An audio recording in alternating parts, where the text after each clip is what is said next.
Savings केलेली होती, माझ्या पप्पांच्या ह्याच्यात माझा प्रचंड खर्च झाला, खूप खर्च झाला. आणि मी देवाला म्हणजे खूप असं हे करते की त्या फेजमध्ये पण मला तितकं कन्सिस्टंट राहता येत नव्हतं, पोस्टिंग करता येत नव्हतं. पण त्या फेजमध्ये पण मला ब्रँड्स येत होते, मी माझं काम करत होती कंटिन्यू. म्हणजे इथे हॉस्पिटलमध्ये मी फिरते आणि तिथे माझे कॉमेडी व्हिडिओज पोस्ट होत आहेत.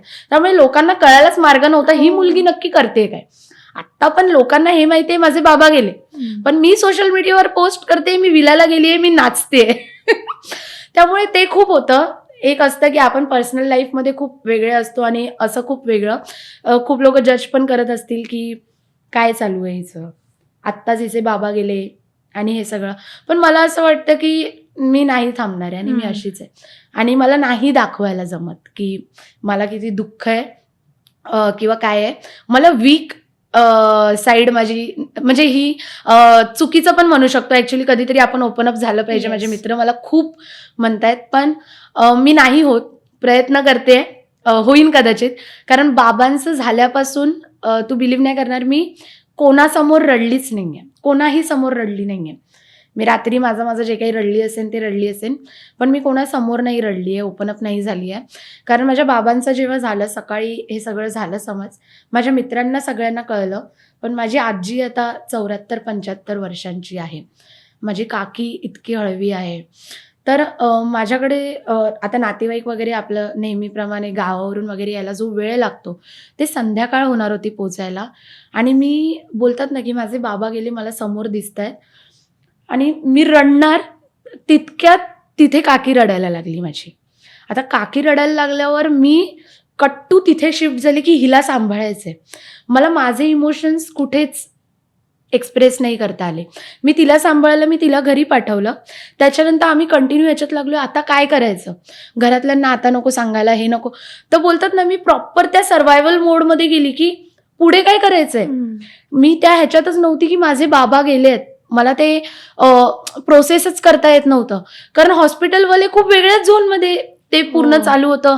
चला आता म्हणजे जिथे आपण पप्पा, बाबा, सचिन काका सगळं बोललं जात होतं, तिकडनं डिरेक्टली ते बॉडीवर शिफ्ट झालं की बॉडी न्यायची आहे, बॉडी घेऊन जा, इथे साईन करायचे आहेत. 100 सह्या करते मी, माझे हात थरथरतायत, मी कशावर सही करते मला माहीत नाहीये.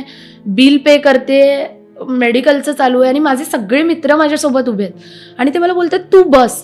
पण माझं असं झालं, मी नाही बसणार. म्हटलं मी बसली, मी जर चुकून त्या झोनमध्ये गेली तर म्हटलं मी संपेन आणि मला नाही जायचंय. मी म्हटलं तर ते सगळे असे माझ्याकडे बघतायत की ही रडते, काय करते.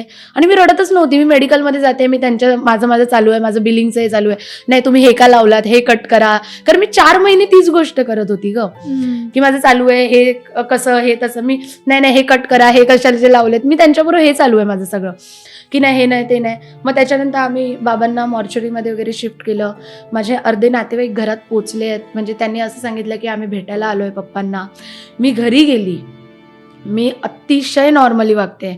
माझी छोटी बहीण क्लासला होती, मी तिला जाऊन पिक केलं, का तर तिला कळू नये म्हणून.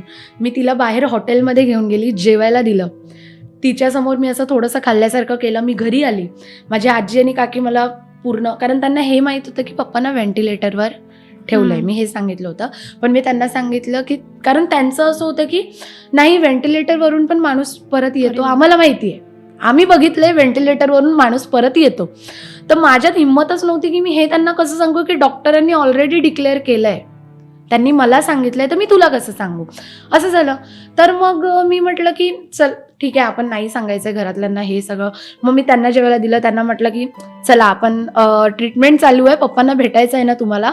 तर आजीला म्हटलं साडी वगैरे नेस, निघायला घेतलं. मग परत कॉल आला की जे तिथून निघालेत त्यांना ट्रॅफिक लागले, त्यांना अजून टाईम लागणार. अजून आम्ही 1-1.5 तास काय करतोय. माझे मित्र गुंडाळत आहेत. म्हणजे ते जर घराच्या बाहेर पडले असते ना माझ्या घरातले, त्यांना 50 लोक बाहेर उभी दिसली असती. सगळे तिथे येऊन थांबलेत, फक्त माझ्या घरच्यांना आम्ही सांगत नाही.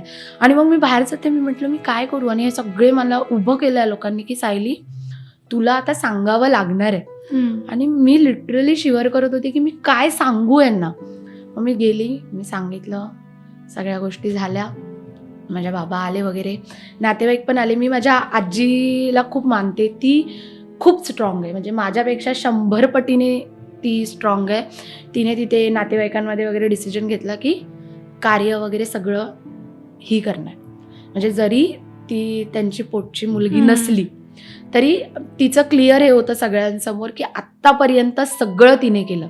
तेव्हा कोणी तिथे उभं राहत नव्हतं किंवा होते पण ती असं बोलता बोलता बोलून गेली की हिने नाही कार्य केलं ना तर त्याला शांती नाही मिळणार. आणि ते सगळं माझ्यावर आलं. मी आयुष्यात पहिल्यांदा स्मशानभूमीत गेले, काय असतं काय नसतं बघितलं आणि खूप हे होतं की कोणाच्या लाईफमध्ये न यावा हा फेज किंवा हे सगळं फेस करायला लागू नये. आणि लागलं तरी त्यांच्याकडे माझ्यासारखे मित्र असावेत जे माझ्या आयुष्यात होते. मी त्यांना खूप मानते. पप्पांचं झाल्यानंतर पण दिवस रात्र सगळे माझ्यासोबत होते. मला काय लागतंय काय नाही लागतंय माझ्यापेक्षा जास्त माझ्या घरच्यांना ते कन्सोल करत होते. म्हणजे ते येत आहेत घरी जोक मारतायत. माझ्या हे घरातले खूप छान राहतात ते लोक असले की. ते लोक रात्री रात्री आमच्या घरात येऊन झोपलेत सगळे. असं हॉल भरून घर असं भरलेलं आहे माझं की अजिबात एक असते ना ती उणीव की ती लोकांना म्हणजे ह्यांना फील होऊ नये म्हणून ते लोक खूप प्रयत्न करत होते. आणि कदाचित ते थोडेफार यशस्वी पण ठरले त्याच्यात, कारण आम्ही तो फेज सर्वाईव्ह करून पुढे आलो. मराठी मनोरंजन सृष्टीमधील मालिका, चित्रपट, नाटक तसेच कलाकारांबद्दलच्या नवीन अपडेट्स जाणून घेण्यासाठी नक्की सबस्क्राईब करा इट्स मज्जा मराठी या आपल्या नवीन यूट्यूब चॅनलला.